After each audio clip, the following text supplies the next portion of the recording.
Oke, mari sebelum kita mulai kelas kita, kita berdoa sesuai dengan ajaran agama kita masing-masing. Berdoa dimulai.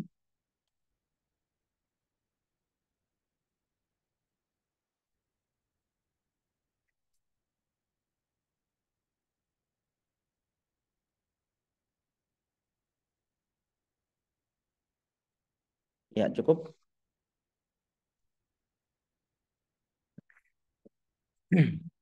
Oke, eh, hari ini materi kita sudah beranjak ke rangkaian sequential.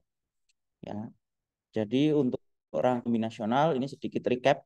Kita udah belajar berbagai macam rangkaian, mulai dari half adder. Oh, enggak muncul.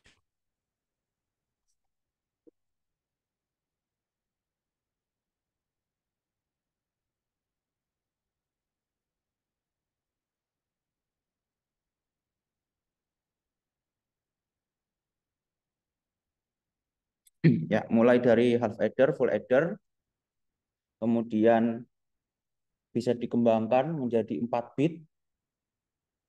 Ya, bisa dibayangkan ya, kalau CPU berapa bit? Yang kalian tahu CPU berapa bit?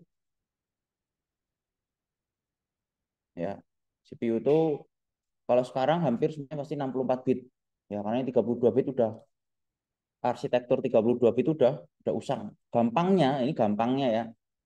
Kalau ada prosesor 64 bit, artinya proses yang bisa dilakukan dalam satu kali proses itu ya datanya 64 bit. Jadi kalau mau melakukan pemulahan ya sederhananya ya bayangkan tuh 64 bit. Yang kalian bikin kemarin berapa bit? Paling besar untuk full adder 4 bit. Nah, bayangkan 4 bit kalian bikin ya. Kalian latihan untuk bikin rangkaian full adder.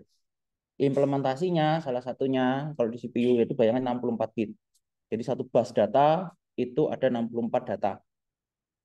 Ya, itulah kenapa ada prosesor 32 bit, 64 bit ya. Salah satunya ya setiap proses bus data itu ya bisa mengakomodir sebanyak data berapa bit. Jadi besok habis 64 bit pasti berapa?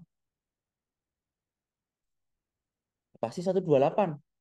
Karena kenapa? Nambah satu bit di ujung yang paling besar, otomatis ya dia jadi 2 pangkat sekian gitu kan tambahan. Nah, otomatis habis 64 ya 128. Nah, kemudian ada rangkaian encoder decoder ini pasangan, ya, kemudian multiplexer dan demultiplexer. Nah, ini rangkaian kombinasional. Walaupun sebenarnya mungkin masih ada beberapa ya. Coba kita cek dulu. Ya, mungkin ada juga seperti rangkaian komparator. Nah, ini untuk membandingkan input mana yang lebih besar. Kalau input yang misalnya input A sama B, A lebih besar, misalnya nanti outputnya apa namanya? Outputnya true gitu misalnya. Ya, B lebih besar, outputnya false. Nah, itu juga bisa bikin rangkaian dari rangkaian kombinasional. Tapi secara umum rangkaian yang sudah kita pelajari itu sebagai dasar dari nanti rangkaian yang eh, dapat dikembangkan menjadi banyak jenis rangkaian. Oke, sekarang kita lanjut ke rangkaian sekuensial. Nah, rangkaian sekuensial sedikit recap lagi walaupun sudah saya sampaikan ya.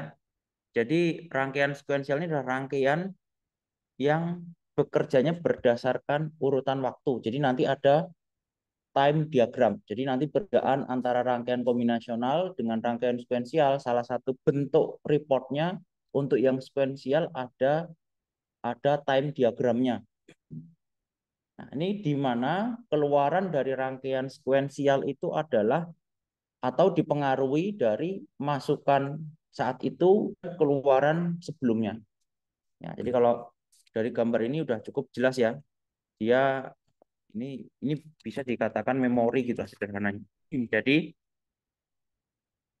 rangkaian sekuensial ini ya ini kalau kita nah rangkaian sekuensial itu ini.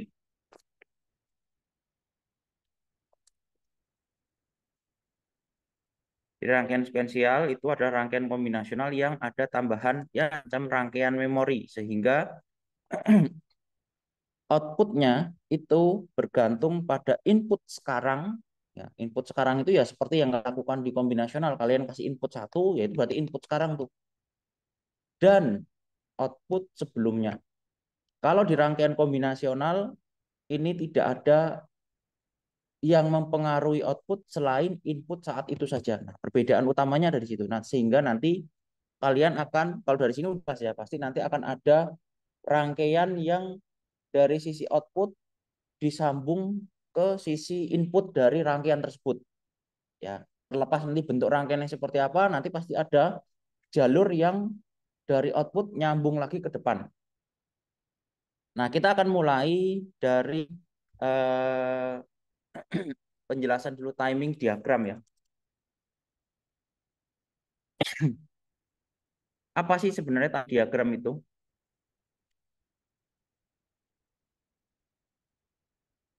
Ya, timing diagram itu ya sebenarnya ya grafik yang digunakan untuk menggambarkan perubahan sinyal ya berdasarkan waktu. Nah, ini contohnya ya. Contohnya coba saya kasih cari gambarnya dulu. Ini coba dibuka.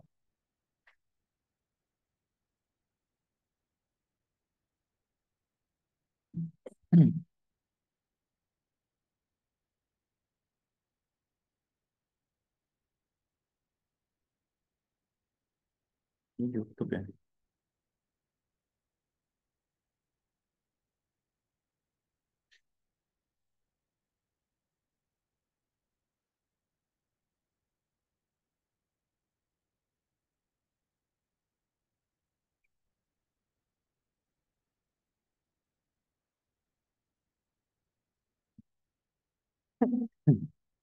Nah, jadi timing diagram ini sebenarnya hanya dipakai di mata kuliah ini saja ya, tapi juga yang berkaitan dengan proses atau waktu itu juga bisa memanfaatkan diagram ini. Nah, kita lihat ini contohnya ya. Ini terlalu kotak-kotak sebentar. Saya cari yang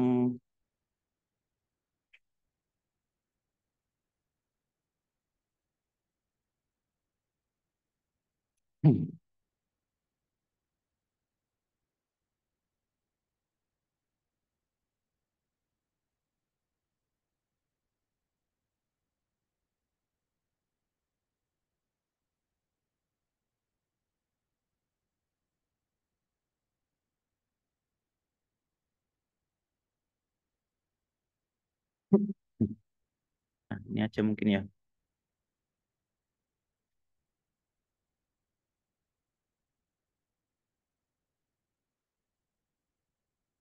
Nah, jadi biasanya digambarkan dalam bentuk mungkin saya cari gambar yang bagus dulu. Yang bagus. Nah, ini. Nah, ini contohnya ya. Ini contoh dari timing diagram. Saya taruh sini. Nah, ini contoh dari timing diagram. Sehingga kita bisa lihat timing diagram ini ada, kalau di sini ditandai dengan warna yang berbeda. Artinya ya ini adalah hal yang diamati. Kalau dalam kasus kita mata kuliah praktek teknik digital yang diamati ya tentunya berkaitan dengan input dan output. Karena yang punya nilai itu kan hanya input dan output kan gitu ya. Yang berubah-berubah nilainya itu adalah input dan output. Sehingga ya ini adalah input dan output nih. Nah, terserah mau menamai apa sesuai dengan rangkaian yang kita amati. Tapi kalau contoh ini berarti yang diamati adalah jenisnya adalah clock, J, K, sama Q. Nah, itu dikasih nama sesuai dengan nama input dan outputnya. Namanya bisa jadi A, B, C, D, terserah bebas. Ya, cuman kalau ini nanti flip flop A namanya. Makanya kemudian dia J dan K. Outputnya biasanya nanti Q. Nah, kita lihat di sini ada clock gitu ya. Kemudian setiap bagian ini ada garis vertikal. Sebenarnya ini garis bantu aja, garis vertikal. Kemudian yang horizontal ini juga garis bantu. Nah, sehingga dapat dilihat untuk clock ini ya kita lihat ada kondisi garis di bawah dan ada kondisi garis atas. Ya, garis di bawah dan di atas itu mana sih maksudnya? Ini di bawah nih. 5. Nah, ini di bawah. Ya, yang di atas mana? Yang di atas tuh ini. Artinya apa? Artinya adalah kalau di bawah itu dia punya nilai 0. Kalau di atas punya nilai 1. Nah, itu dilihat dari posisinya dulu. Ya, setiap ini punya bagian masing-masing. Jadi kalau yang di J ya sama, yang di J ini bawahnya di sini, atasnya di sini. Ya, jadi sama. Ya, pencet. Ya. Jadi setiap bagian ada yang punya posisi di bawah, ada yang punya posisi di atas. Sehingga ini harus benar-benar diperhatikan. Ya, jadi ya punya dua nilai. Transisi dari 0 1 ataupun 1 ke 0 ada garis yang vertikal. Nah, ini dia transisi 0 ke 1. Kalau yang ini dia dari transisi dari 1 ke 0. Ya, jadi jangan sampai putus. Jadi kalau ada transisi dia harus hubungkan dengan cara ditambah garis vertikal. Nah, sekarang cara bacanya gimana?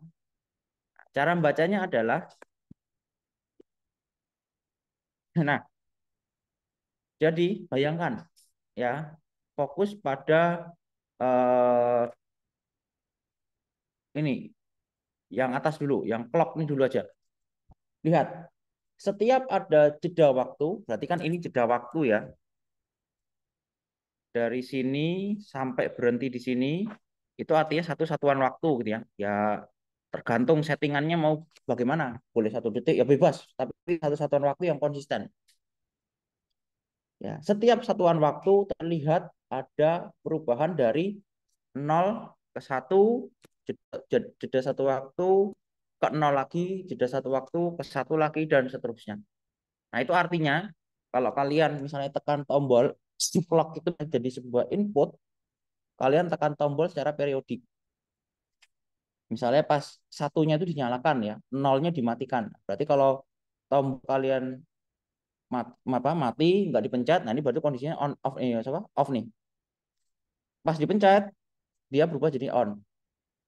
Waktu yang sama dengan off-nya tadi dilepas, dia off lagi. Ya, begitu terus kalian lakukan. Nah, ini digambarkan jadi timing diagramnya seperti ini.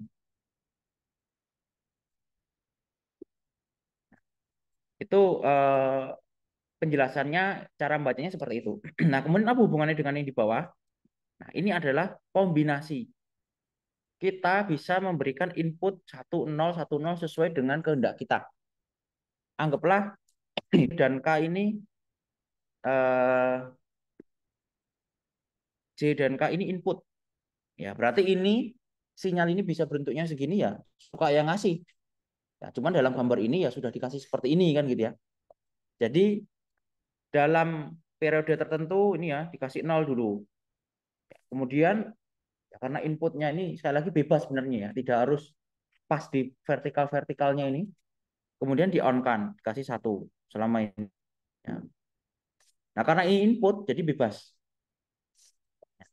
Kemudian K juga sama. Nah, Q ini adalah output. Jadi nanti kalau di rangkaian sekuensial itu akan terlihat ya. Yang di itu adalah satu blok ini contohnya. Ya, satu blok, satu satuan waktu ini. Nah, nanti akan diamati. Di sini ada transisi dari 0 ke 1, kemudian juga ada transisi dari 1 ke 0 di sini. Ya, di sini juga ada transisi dari 0 ke 1. Ya, ini di sini nilainya 0 saja.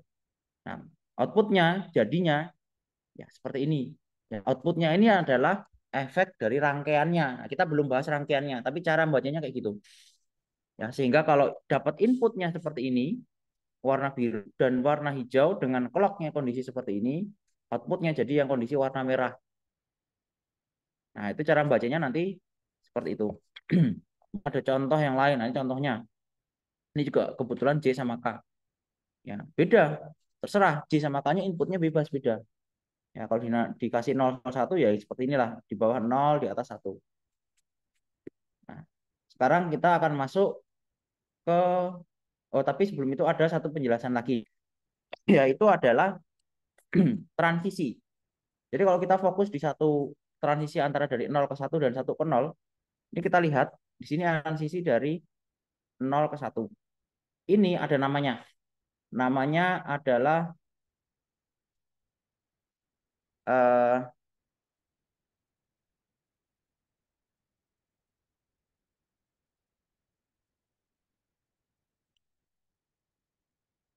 rising edge. Nah, jadi kalau transisi dari 0 ke 1, bahasa Inggrisnya kan rise, naik. Nah, itu kemudian ada dikenal istilah namanya rising edge. Nah, sekarang kalau yang dari 1 ke 0 apa namanya? Nah, di sini namanya falling edge. Falling edge. Jadi kalau turun, dia jatuh ya, turun. Nah, bahasa Inggrisnya fail. Kemudian dinamakan falling edge. Ya kenapa edge ya? Ini di ujung gitu ya, karena dia posisinya di ujung. Jadi kalau ada sinyal transisi naik, ya nanti rising edge. Jadi kadang eh, apa dalam soal-soal itu dijelaskan ya hanya bentuknya, tulisan penjelasannya ya berkaitan dengan ini rising edge, falling edge ya dan seterusnya. Ini bukan falling, ini salah nih. Falling. Nah, fall ya, fall itu jatuh. Jadi kalau di searching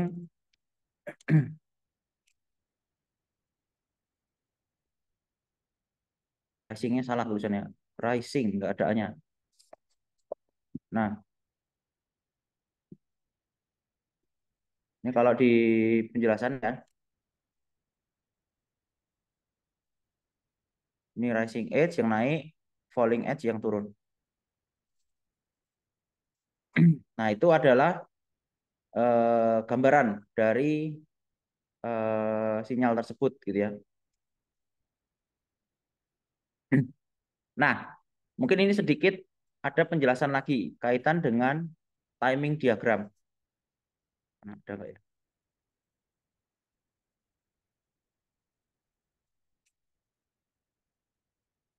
Nah, ini gambarnya vertikalnya nggak lurus. Kenapa? Ada yang tahu nggak? Kalau di searching di tempat lain atau di literatur lain ini yang banyak gambar-gambar yang lain, ini semuanya lurus-lurus vertikal. Ya nggak? Tapi kenapa satu gambar ini tidak lurus? Ada yang tahu?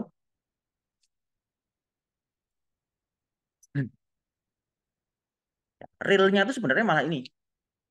Kenapa? Karena transisi dari 0 ke 1 ataupun 1 ke 0 itu tidak mungkin instan. Tidak mungkin langsung berubah, nggak mungkin. Pasti ada jeda, walaupun satuannya milisecond ataupun mikrosecond. Ya kan? Nah, sehingga realnya sebenarnya ya, nggak mungkin dia vertikal. Tapi harusnya ya ada kondisi seperti ini. Ya, cuman kalau dalam seperti ini nanti akan jadi susah. Ya kalau untuk belajar susah, tapi realnya nanti akan sebenarnya realnya kalau seperti ini kalau dicek dengan misalnya osiloskop ya, itu nanti gambarnya garis vertikalnya nggak mungkin vertikal lurus. Tapi karena kita belajar secara teori, berbasis teori dan banyak disimulasi, nah disimulasi itu juga nanti dia ideal gitu ya. Karena ideal ya minimalis sekali transisi terlihatnya gitu ya. Jadi nggak kelihatan perubahan transisinya. Jadi makanya kalau di penjelasan ya kasih garis lurus gini, tapi realnya nggak mungkin seperti ini. Ya, walaupun ordenya milisecond, mikrosecond itu kan tetap ada jeda gitu ya. Lurus, kalau lurus kan artinya nggak mungkin ada tidak ada jeda langsung kan nggak mungkin. Nah itu sebagai gambaran bahwa yang real itu sebenarnya bentuknya kayak gini. Cuman yang kita pelajari adalah bentuk-bentuk yang ideal. Ya, jadi kalau kita belajar itu kadang seperti itu ya. Belajar kita tuh banyak sesuatu yang purifikasi. sesuatu itu agar bisa lebih mudah dipelajari, kadang perlu simplifikasi. Nah, tapi nanti ketika real, ya sedikit berbeda dengan apa yang kita pelajari. Ya, tapi kita harus tahu konsepnya, kondisinya itu ya realnya tidak seperti ideal. Ya, makanya kemudian ya, di buku-buku ya dijelaskan itu pasti ini adalah kondisi ideal, ini kondisi ideal kan gitu ya. Nah, itu artinya itu kondisi yang sebenarnya nggak mungkin terjadi. Ya, itu pendekatan aja biar kita mudah belajarnya. Nah, sekarang kita akan masuk ke eh, rangkaian yang pertama dari mana tadi? Rangkaian sequential adalah SR flip flop.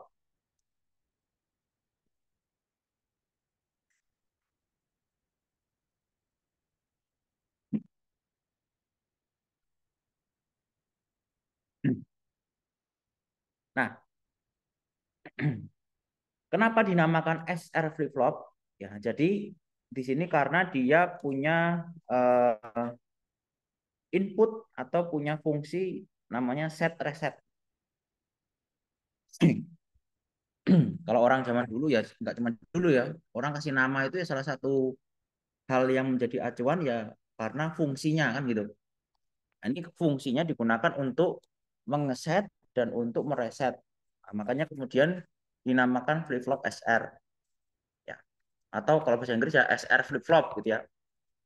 Nah, dia punya dua input yaitu set dan reset.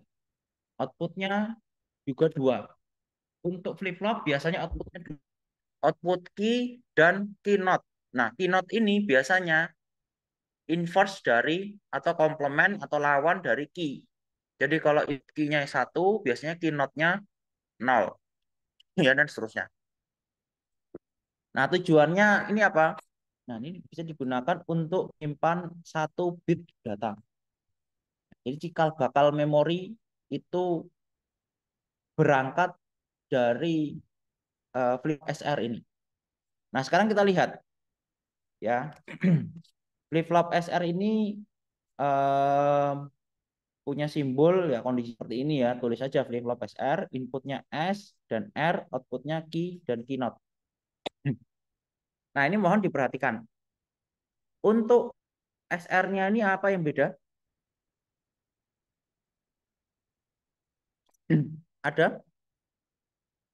Ada topinya. Artinya apa? Apa?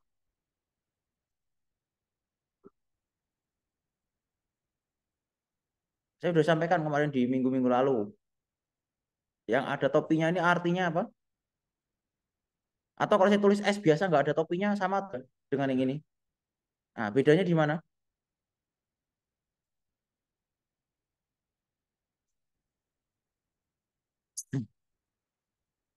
Satrio, mana? Apa Mas? Bedanya S dengan yang S yang ada topinya ini ada di mana? Apa? Delay. Nilai apa?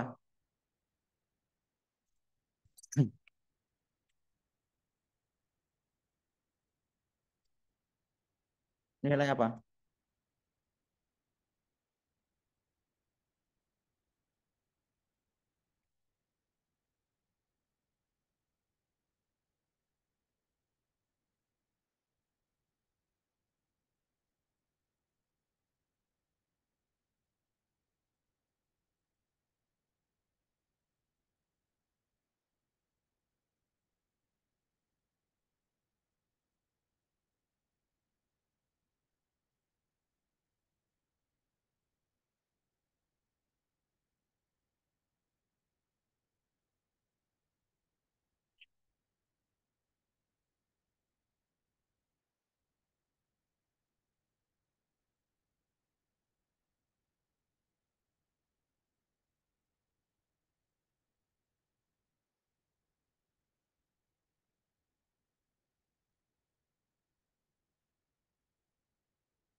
Apa?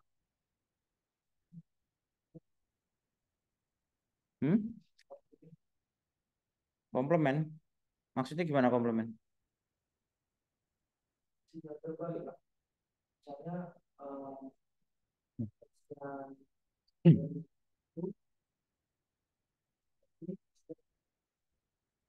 Ini input apa output? Kok hasilnya nol itu gimana maksudnya? Input itu kan kamu yang mau masukin. Suka-suka kita mau kasih nol satu, suka-suka kita. Apa maksud topi di sisi inputnya?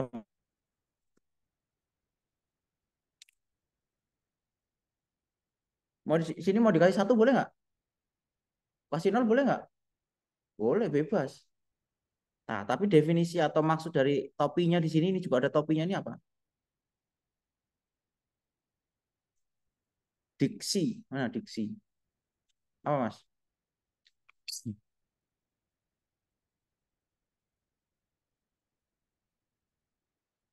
Di note kan? Jadi maksudnya gimana?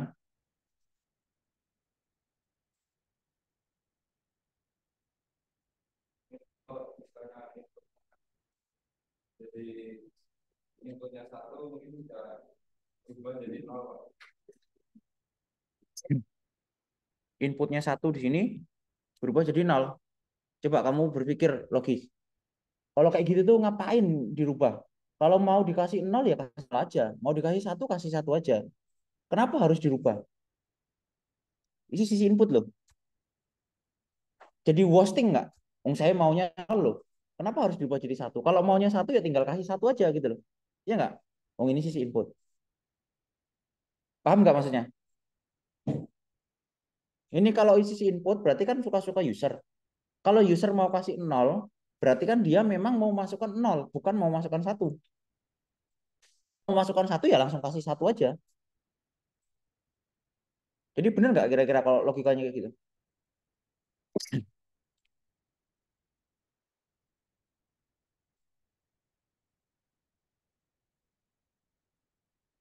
Lailani, Kalila, apa?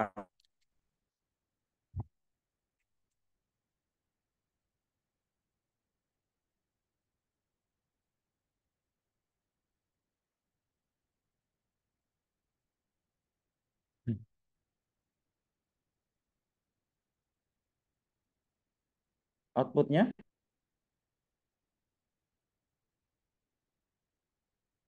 mana? Nggak ada sambungan ke ini kan output sini, ini input. Apakah ada sambungan ke sini?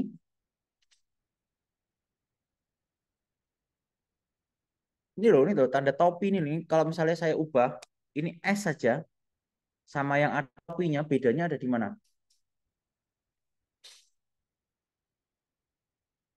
Hmm?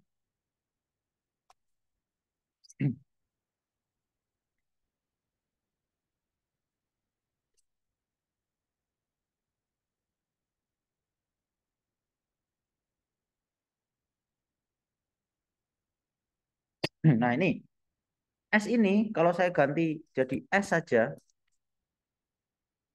tanpa topi, sama atau beda? Pasti beda kan? Nah, bedanya di mana?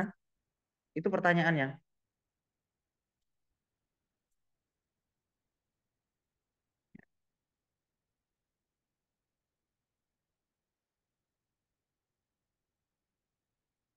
Bedanya di mana?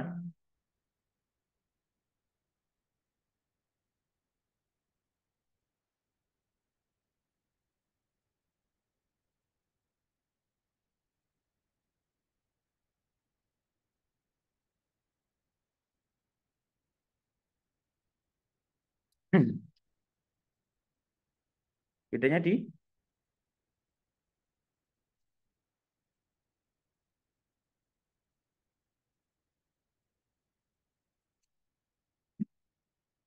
Nah, ini kalau saya ganti S gini, kalau sama nggak mungkin ada dikasih tanda topi, repot banget ya. Kasih garis itu kan ya nambah kerjaan. Nah, perbedaannya di mana? Raval Rafa. Hasilnya bersifat terbalik itu gimana maksudnya?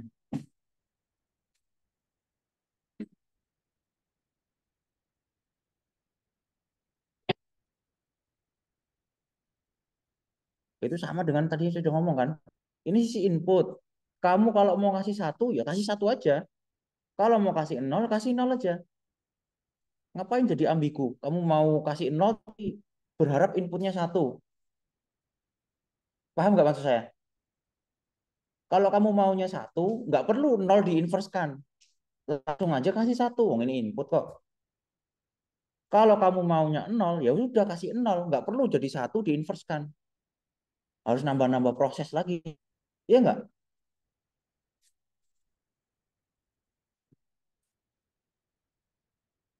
Ini kalau belum ada yang bisa, belum lanjut nih. Zalfa. Apa mas?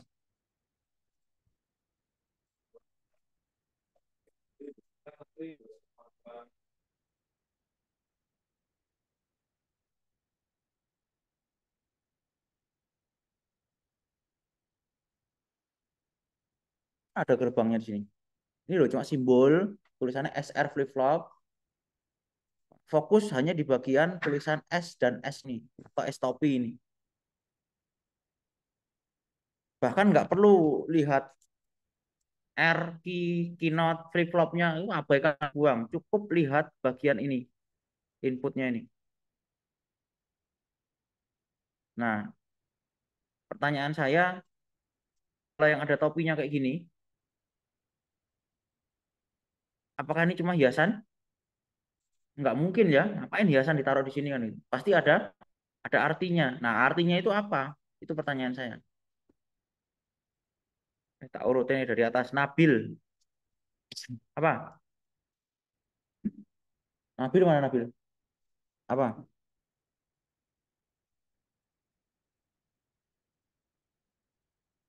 Nah, itu jawabannya. Yang ada S not-nya atau topinya itu active flow. Apa artinya active flow? Apa artinya active flow? Hah? Ya udah, aktif ketika dikasih nol. Namanya active flow. Kalau cuma S biasa dia aktif high. Aktifnya ketika dikasih satu. Itu basic. Itu harus dipahami. Nah, jadi tulisan-tulisan di simbol, di gambar ini semuanya ada maksudnya, tidak sekedar hiasan aja. Sehingga ya harusnya bertanya ini kenapa S-nya kok ada not-nya? Ya. Kalau di sisi output udah jelas, pasti dibalik, tinggal dibalik aja karena output bukan artinya kita. Tapi di sisi input ini menandakan kaitan dengan aktif, apakah dia aktif low, apa aktif high. Ya. Nah, ini untuk flip-flop SR bisa digambar kotak. Gini inputnya ada dua, S dan R, outputnya key dan keynote. Nah, implementasinya bisa menggunakan gerbang, ini gerbang apa? NAND. Ya, sekali lagi, nanti selanjutnya akan banyak gerbang-gerbang yang kombinasi model seperti ini sehingga bentuk dari simbol gerbang logika dasar itu benar-benar sudah harus di luar kepala, nggak usah harus ini gerbang apa ya, terus buka lagi yang kemarin-kemarin. Lamaan ya. Silakan benar-benar dihafal. Ini gerbang NAND. Ya, jangan salah, ada lingkarannya di sini berarti dia artinya jadi not. Karena ini N jadinya not N, disingkat NAND. Nah, dengan kombinasikan atau dengan menghubungkan rangkaiannya jadi seperti ini, ya ini akan memiliki fungsi sebagai yang dimaksud ya flip-flop SR. Kita lihat S di sini input dari gerbang NAND yang pertama. Gerbang NAND yang kedua inputnya diambilkan dari output gerbang NAND yang kedua. Ya, jadi ini outputnya dari sini atau keynote dihubungkan ke input dari gerbang NAND yang pertama. Untuk gerbang NAND yang kedua, input yang pertama diambil dari output key atau output dari gerbang NAND yang pertama. Inputnya yang kedua diambil ya diberi R gitu ya. Nah, jadi S dan R-nya ini kita masukkan dari sini. Outputnya ada di key dan key not. Nah, sekarang kalian bayangkan, ketika dikasih input di sini, dikasih input di sini, ini gerbang ini akan bekerja terhadap dua input. Ya, tidak cuma satu input. Apakah A ini punya nilai? Punya nggak? Ketika pertama kali, ya ini baru dinyalakan gitu ya. Akan kemudian A-nya dikasih, ya kita belum tahu lah fungsinya obat apa. Misal dikasih satu sama di sini sama-sama dikasih satu dan satu. Pertanyaannya kita fokus di yang atas dulu, gerbang yang paling atas atau gerbang yang pertama. Dia bekerja terhadap dua input pasti. Input yang kita berikan di S dan hasil dari keynote. Nah, ketika dikasih input 0 di sini, berapakah yang didapatkan dari input A?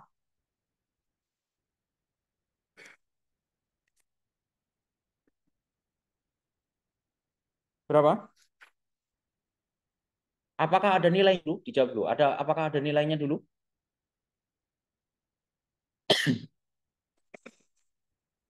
Ada nilainya nggak? Belum itu gimana maksudnya? Ada nilai atau tidak itu jawabannya bukan belum ya. Ada nilai atau tidak itu jawabannya ada sama tidak. Kan gitu ya?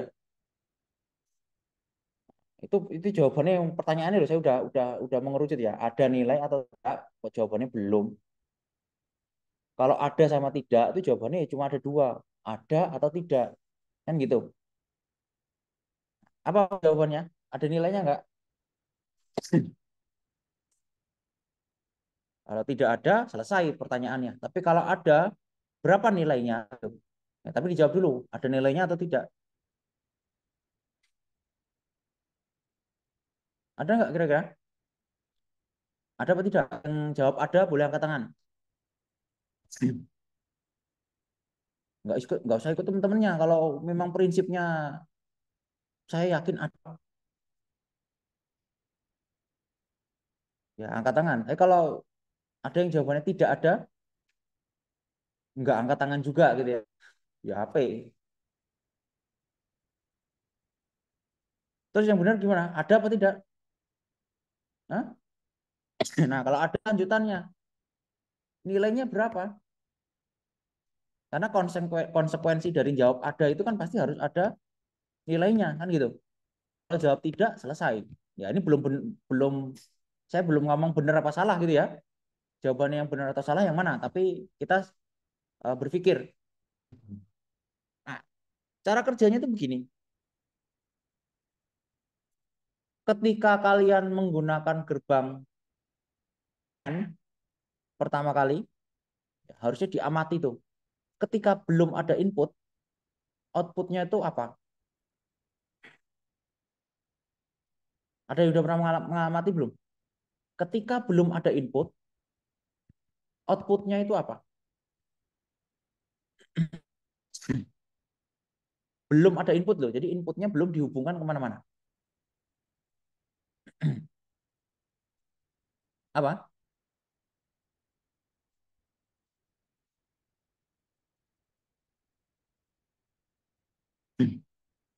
Nah, nanti silakan dicoba ya sambil di refresh. Kalau nggak ada input, dia outputnya jadinya apa? Nah, harusnya di sisi output key ini itu nilai awalnya adalah nol dan keynote ini ada satu. Sehingga yang masuk di proses pertama ya ini nilai S-nya berapapun ya, tapi awal nilai A-nya ini adalah satu. Nah, itu kemudian proses itu bisa di ditulis dalam sebuah tabel kebenaran. Ya. Sehingga tabel kebenarannya ada S, R. Nah, di sini untuk men-trigger biasanya butuh clock. Jadi sehingga rangkaiannya nanti akan bisa lebih dikembangkan SR clock. Ya, ini kalau cuma SR biasa. Nah, kemudian SR clock-nya mana?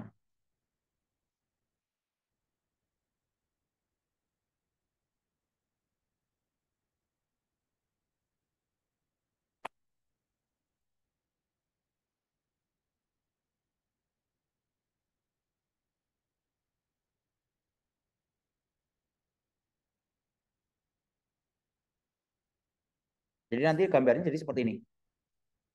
Ya. Ya, tapi sebelum itu dicoba dulu lah yang tanpa tanpa clock ya. Kita kita kita lihat dulu yang tanpa clock ya. Nah, dengan kondisi set dan reset yang bisa diganti-ganti, ada 4 kombinasi. Nilai S-nya bisa kita kasih 0 dan 1, R-nya bisa kita kasih 0 dan 1. Nah, nilai outputnya gimana? Nah, nilai outputnya itu nanti akan menghasilkan nilai tergantung dari kondisi set atau reset. Jadi kalau untuk flip flop ini gampang cara kerjanya. Ketika setnya, nah ini tergantung aktif. Kalau ini aktif high atau aktif aktif high. Jadi jangan salah ya. Nah ini karena aktif high. Sorry, ini aktif low ya. Tapi sebentar.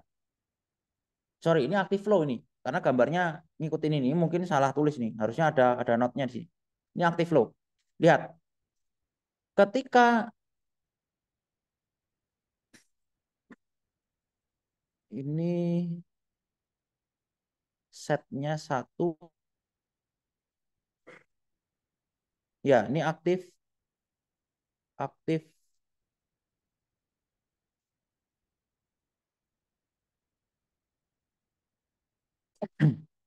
ya ini aktif low. Dilihat ya. Lihat baris paling atas. Ketika S1 R-nya 0 berarti yang diaktifkan yang set atau yang reset? Yang reset. Ya, karena aktif low. Resetnya diaktifkan. Artinya kalau di reset nilai keluarannya jadi 0. Ya, kalau dikasih set nilai keluaran 1. Jadi kalau set nilai keluaran jadi aktif sebenarnya ya, aktif. Nilai kalau di reset nilai keluarannya jadi tidak aktif ya.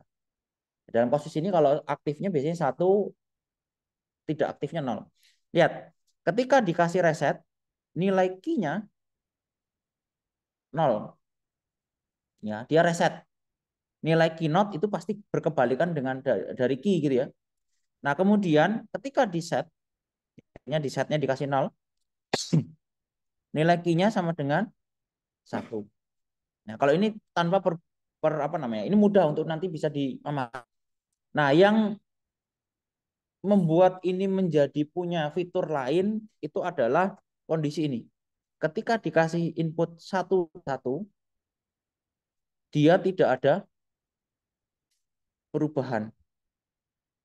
Jadi dia mempertahankan kondisi sebelumnya.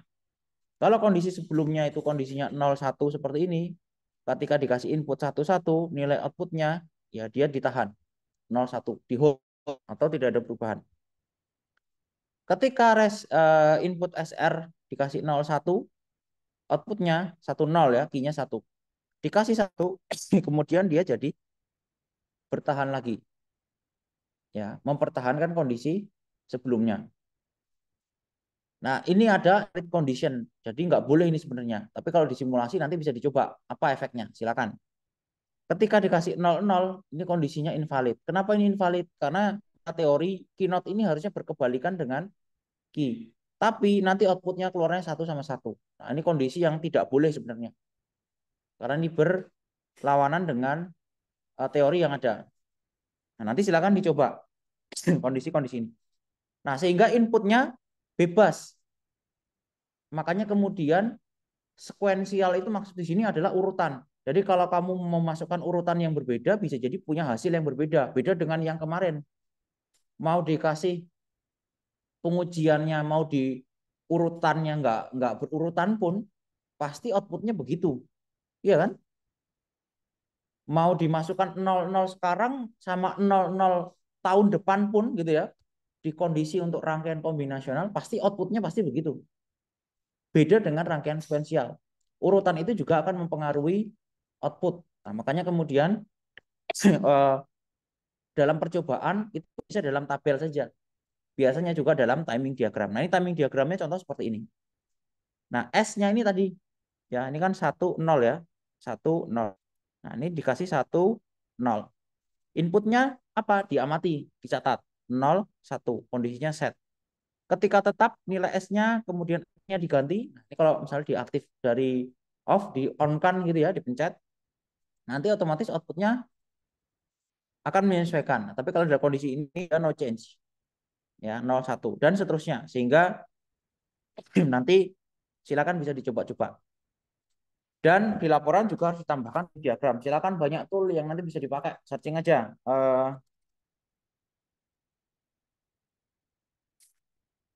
Ya, banyak tool yang dipakai. Contohnya misalnya pakai Draw.io itu juga ada. Atau tool-tool lain banyak yang bisa dipakai untuk membuat timing diagram. Nah, sekarang SR ini kemudian dikembangkan. Ya. Atau sebelum itu, kenapa kita mempelajari NAND dan NOR? Nah, ini dua gerbang yang unik sebenarnya. NAND dan NOR itu adalah ya termasuk terutama XOR ya. XOR itu adalah gerbang yang bisa, intinya kalau kita punya XOR itu bisa kita kembangkan jadi apa saja. Kita bisa bikin encoder dari XOR saja. Jadi isinya cuma XOR XOR gitu ya. Bentuk rangkaiannya bagaimana, nah itu yang harus dipikirkan. Tapi punya fungsi macam-macam. Encoder pakai XOR saja bisa. Decoder pakai XOR saja bisa. Termasuk juga flip-flop ini. Nanti flip-flop ini bisa menggunakan gerbang-gerbang tertentu. Ya. Yang tadi di atas kita pelajari pakai NAND. Tapi mau dibikin pakai NOR bisa nggak? Bisa.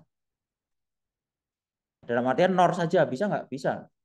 Jadi nanti mungkin soal-soal yang muncul bisa jadi buatlah rangkaian flip-flop SR gitu ya, hanya dengan menggunakan gerbang NOR gitu misalnya. Rangkaiannya kurang lebih jadi seperti ini. Kalau kalian bikin NAND ya salah. Soalnya tidak mengharapkan kalian pakai NAND. Ya. Sehingga ya eh, tidak perlu dihafal, tapi harus tahu kira-kira prosesnya seperti apa sehingga nanti bisa dibangun dengan gerbang apapun nggak ada masalah. Nah ini sama, ini juga bisa bikin pakai SR juga, pakai NOR juga bisa, pakai NAND juga bisa. Nah kemudian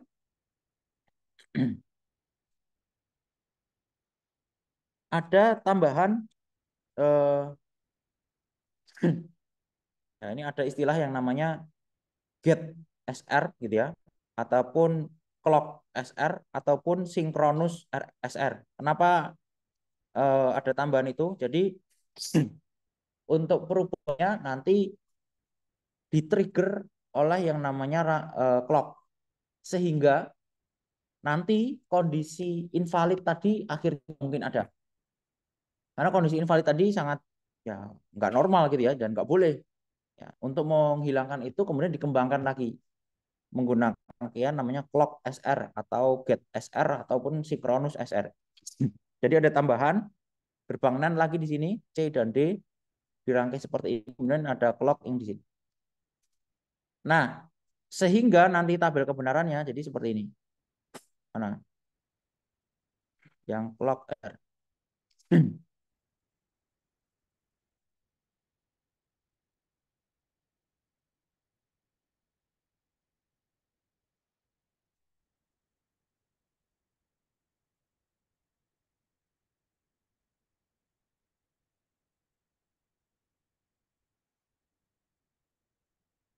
Sorry, tadi saya salah ngomong ya. Kondisi invalidnya masih tetap ada. Nanti pengembangan yang bikin tidak ada itu nanti di flip flop selanjutnya, flip flop C. Tapi yang sekarang untuk dengan adanya flip flop, dengan adanya clock itu transisinya itu perubahannya itu di-trigger dengan adanya clock. Jadi selama nggak ada clock ya nggak mungkin berubah. Nah, kalau ada tanda clock, tanda ke atas, tadi saya jelasin, ada yang ke atas, ada yang ke bawah. Ini artinya apa?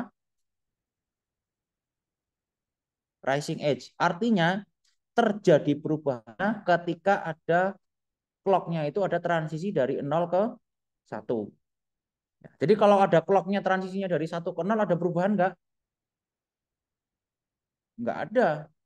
Ya, karena udah di state clocknya rising edge.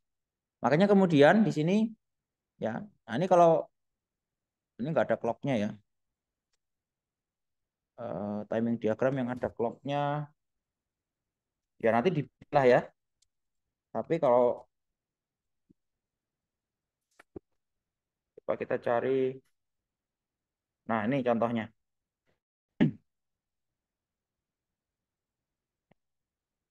Ini kita tahu tadi kalau SR inputnya, berarti kalau SR, kalau kita anggap ini aktif high gitu ya.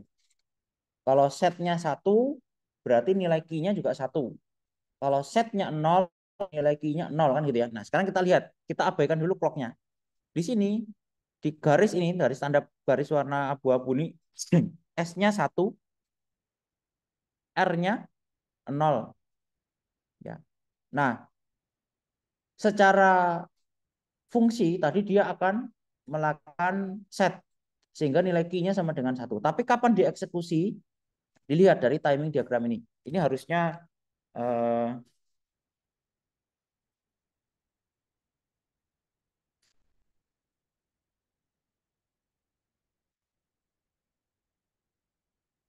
nah coba dilihat dulu ya. Ini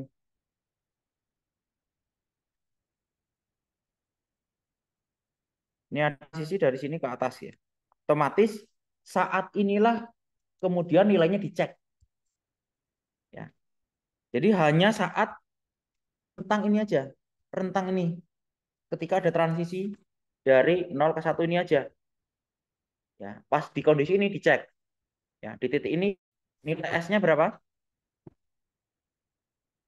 Ini 1. Nilai R-nya berapa? 0. Sehingga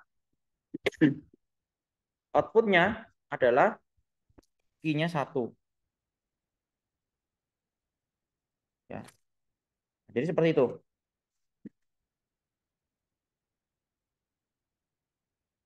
Nah, kemudian untuk keynote-nya ya pasti berlawanan. Nah, terus dilihat lagi di kondisi ini. Ya, kondisi ini kondisi ini nggak mempengaruhi karena ini turun ini. Lihat aja. Nah, ini 0. Oh, ini kalau yang ini dia aktifnya itu berdasarkan selama ininya aktif ya. Jadi selama ininya aktif ya, dicek terus. Buktinya apa? Lihat di sini. Ketika setnya 0 dan resetnya aktif, barulah kemudian dia ada perubahan di key.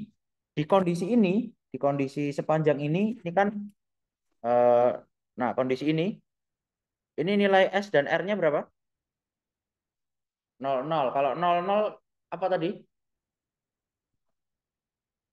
Yang invalid itu 11. Kalau 00 apa?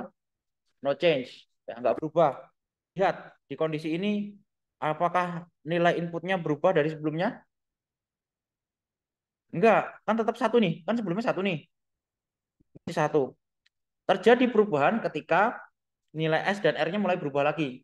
Ya, kebetulan di sini nilai S-nya sekarang nilai S-nya nih di sini nilai clock-nya masih tinggi, masih aktif. Artinya nilai key-nya akan dinolkan. Ya, dan seterusnya sepanjang percobaan itu dilakukan. Nah, nanti silakan diuji coba nilai SR yang silakan kalian dinasikan, kemudian dibikin timing diagramnya. Jadi ada dua rangkaian yang dikerjakan hari ini.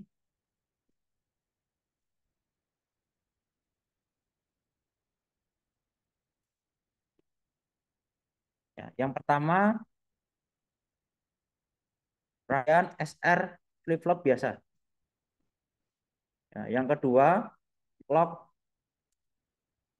SR flip-flop.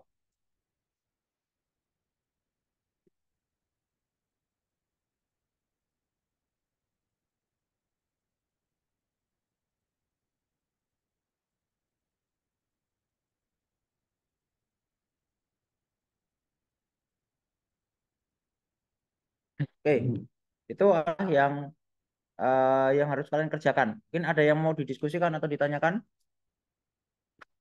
Ya,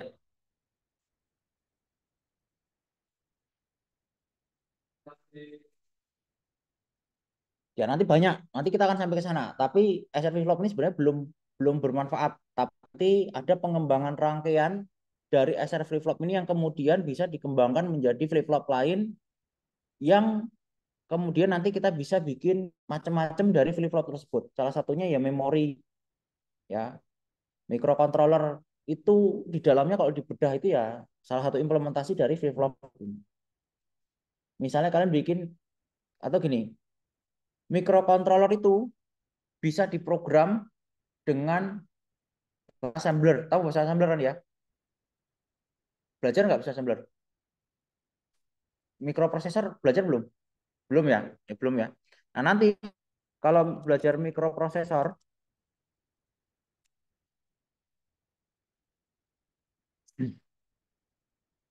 itu dia bisa dieksekusi ya melalui kode-kode seperti ini.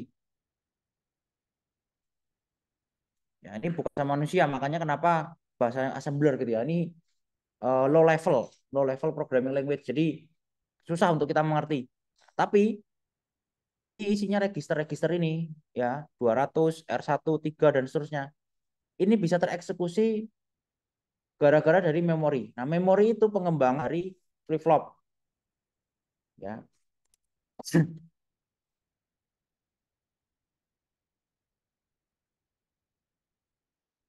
Ada nggak gambarnya ya?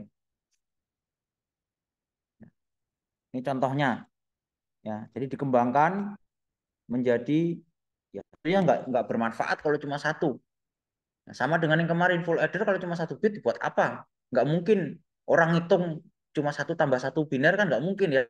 Pasti kan panjang sehingga dikembangkan jadi misalnya 8 bit atau 16 bit ya dan seterusnya. Nah, untuk yang square itu salah satunya bisa bikin memori seperti ini. Ya, jadi nanti ada input, output ya dan seterusnya dia bisa nyimpan data, bisa di-trigger untuk mengeluarkan data. Nah, itu rangkaiannya kita menggunakan flip flop nanti. Ya, kita baru belajar bagian terkecil dari memori ini. Ya.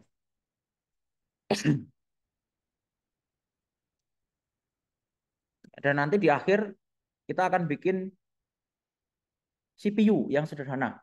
Ya, jadi CPU sederhana. Dan nanti di dalamnya ada register, ada memori.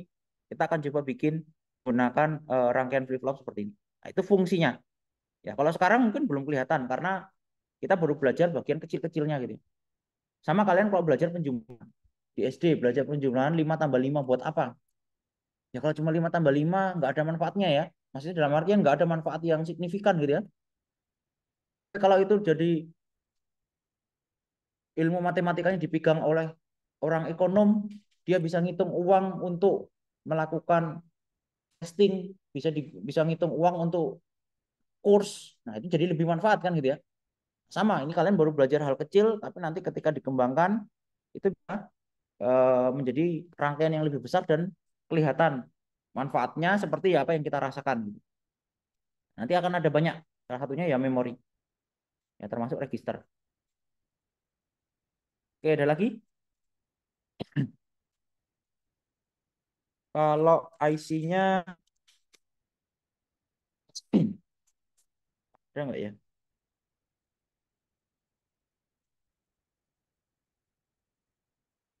Ya, ini IC-nya. Nanti silakan dicari. Semoga ada sih ya. Saya nggak hafal IC-nya. 7479. Ini kuat SR flip-flop.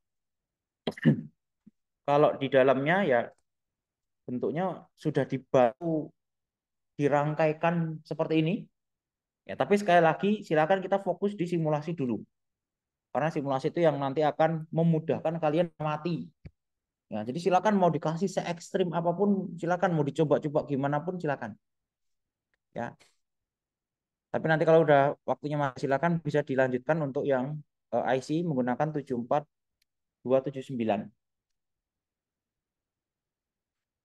untuk yang SR flip flop ya. Kalau yang clock SR flip flop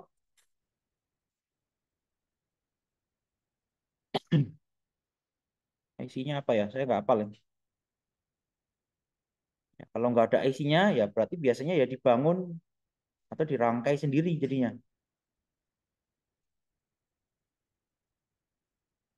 Ya, kalau nggak ada ya cukup yang 279 aja. Tapi kalau yang simulasi silakan bisa disimulasikan semua. Oke, mungkin dari saya itu aja. Ini belum presensi ya. Silakan tokennya nih.